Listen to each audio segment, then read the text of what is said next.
இங்க 1996ல இருந்து எல்லாம் வீடு கட்டி 30 வருஷமா எந்த அடிப்படை தேவையும் இல்லாம ரொம்ப கஷ்டப்பட்டுட்டு இருக்காங்க. இந்த ஏரியாவுல இந்த 3 வீட்டுல மட்டுமே 10 குழந்தைங்க இருக்காங்க. ஒவ்வொரு தடவையும் சளி காய்ச்சல்னு நாங்க ரொம்ப பாதிக்கப்பட்டிருக்கோம்.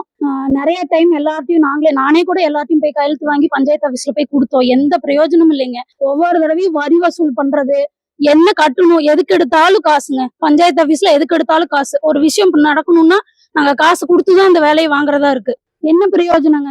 எங்களுக்கு அடிப்படை தேவையே இல்லைங்கும் போது நாங்க ஓட்டு போட்டோம். 5 வருஷத்துக்கு ஒருக்கா வந்து ஓட்டு கேட்க மட்டும் வராங்க. அடிப்படை தேவைன்னு அதுக்கப்புறம் ஒருத்தருமே வரது இல்லைங்க. ஒருத்தருமே வந்து எங்களுக்கு என்ன பிரச்சனையே கேட்கறது இல்ல. அப்புறம் எதுக்கு நாங்க ஓட்டு போட்டு ஜெயிக்க வச்சு எங்களுக்கு என்ன பிரயோஜனம்? எங்களோட காசை நாங்க கொடுத்து எங்களுக்கு எந்த ஒரு இதுவுமே பெனிஃபிட்டுமே இல்லைங்க. டிச்சு தண்ணி ஸ்மெல்லு, குழந்தைங்க ஒரு 10 குழந்தைங்க சந்தோஷமா ஒரு கொஞ்ச நேரம் விளையாட உள்ளான்னா கூட இங்க இடம் இல்லைங்க.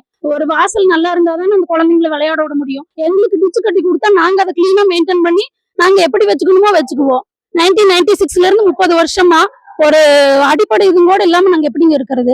எந்த ஒரு ரோட்ல குழந்தைங்கள 2 பேத்தையும் நான் கூப்பிட்டு போயிட்டு எத்தனை தடவை கீழே விழுந்திருக்கிறேங்க. எல்லாம் கல்லு மண்ணு.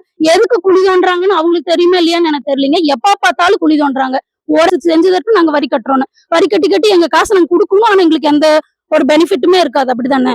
ஈவா வந்து தண்ணி கட் பண்ணுங்கன்னு ஸ்பீக்கர் போட்டு சொல்றாங்க. அதெல்லாம் கட்லினா இல்ல. நாங்க எல்லாருமே இருக்குங்க. எங்க வரணும்னு சொல்லுங்க. கலெக்டர் ஆபீஸ் போட்டுங்களா பேசாம கூடத்தோட?